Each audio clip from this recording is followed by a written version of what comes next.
Chapter 6, Question 1. Watson Summers, a well-known singer, decides to use the BizTech Concert Hall, BCH, as the first venue in his Round UK music tour.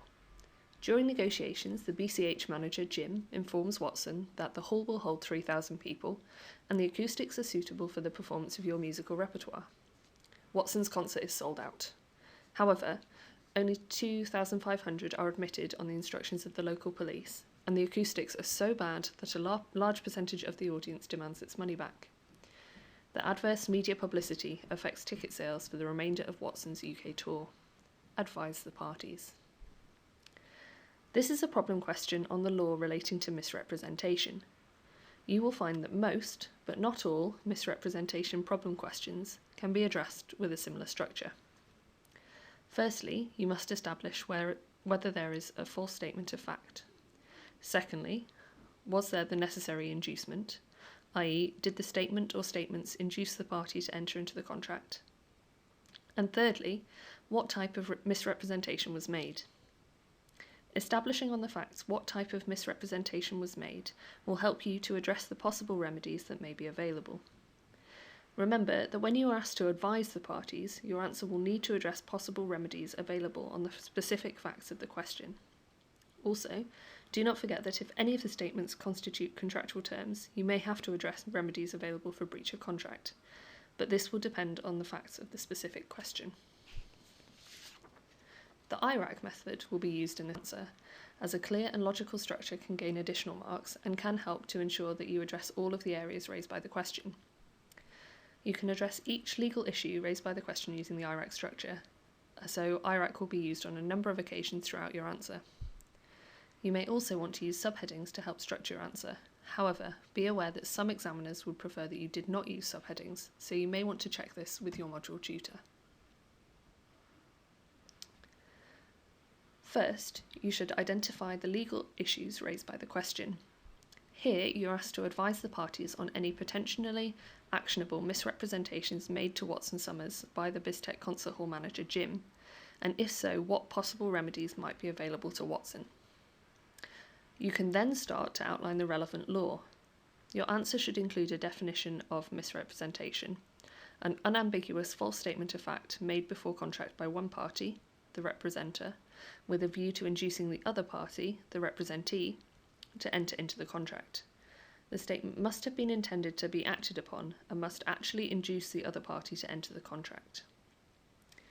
You should then apply the law to the facts of the problem. Many students think that it is sufficient in a problem answer to merely outline the law, but this will limit the marks you can gain for your answer. The question asks you to advise the parties, so it is important that your answer does this. Merely stating the law will not explain how the law applies on the facts of the problem question, and you will find that to gain higher marks it's essential to state explicitly how the law will apply. Here you should consider whether any of the pre-contractual statements made by Jim constitute statements of fact. Did any of these statements induce Watson to enter into the contract? What type of misrepresentation was made? And so, what remedies are available? We will take each of these questions in turn. In answering whether any of the pre-contractual statements made by Jim constituted statements of fact, there are two statements to consider. Firstly, that the hall will hold 3,000 people, and secondly, that the acoustics will be suitable for the performance. You can use the IRAC method to address each of these points. Looking at the statement regarding the capacity of the hall, you should first ask whether this was a statement of fact. It does not appear that the statement was phrased as an opinion. Here you could refer to the case of Bishop versus Wilkinson. Even if the statement was expressed as an opinion, it would be possible to argue that Jim is an expert and that the figure is presumably based upon facts known to him. There is authority to support the view that statements made by those with specialist knowledge or expertise can be treated as though they were statements of fact, and so be actionable as misrepresentations. For example, Smith versus Land and House Property Corp. And Esso Petroleum Company Limited versus Marden. It is not a statement as to the future, and does not seem to be mere puff, which is an exaggerated statement intended to make sure that a party enters a contract. In these circumstances, it is reasonable to assume that Jim's statement regarding the capacity of the hall can be treated as a misstatement of fact. As an additional point, it may be worth mentioning the possibility that if the local police regularly limit the capacity of the hall for concerts, Jim's silence contributed to Watson Summers gaining the wrong impression.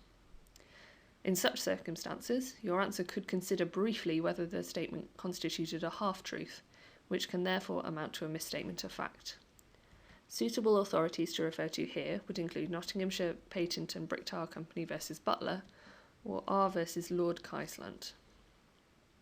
Jim's statement on the suitability of the acoustics must also be a statement of fact if it is to be an actionable misrepresentation. You might question whether suitable is sufficiently unambiguous, and whether this is a statement of opinion more than a statement of fact. The next element of misrepresentation to establish is whether any of these statements induced Watson to enter into the contract, and whether Watson relied on the statements when deciding whether to enter into the contract. Your answer should outline the legal rules related to the concept of inducement and reliance, and then apply these to the question. You will need to reach some form of conclusion on these points before moving on to address the possible type or types of misrepresentation these statements constitute. You could offer a brief definition or explanation of each type of misrepresentation: fraudulent, negligent, which can include the tort of negligent misstatement, and innocent. Alternatively, you could focus your answer more closely on those you think more relevant to the specific facts of the question. Establishing the type of misrepresentation made by Jim can lead to a discussion of possible remedies available to Watson. On the facts of this question, you can deal quite briefly with rescission, but make sure that you apply the law by explaining why it is not an option here. You can then focus on the remedy of damages. Your answer must note the importance of the Misrepresentation Act 1967 to Watson's likely course of action against Jim and the concert hall. Be specific. To apply the law, outline the losses for which Watson might be able to claim, taking care not to forget that the question requires you to address the media publicity which adversely affected ticket sales for the rest of Watson's UK tour. Remember that you should not assume that there will only be one possible course of action available on the facts of a question. Examiners may leave open the possibility of alternatives to encourage you to explore these options. If this is the case, as here, you can outline the alternatives, making sure to apply the law and draw a conclusion. You can use the IRAC method for each alternative. However, this question clearly mainly concerns the law of misrepresentation, so this must form the majority of your answer. Keep discussion of a possible alternative action for breach of contract brief to maintain the focus of your answer on the law relating to misrepresentation.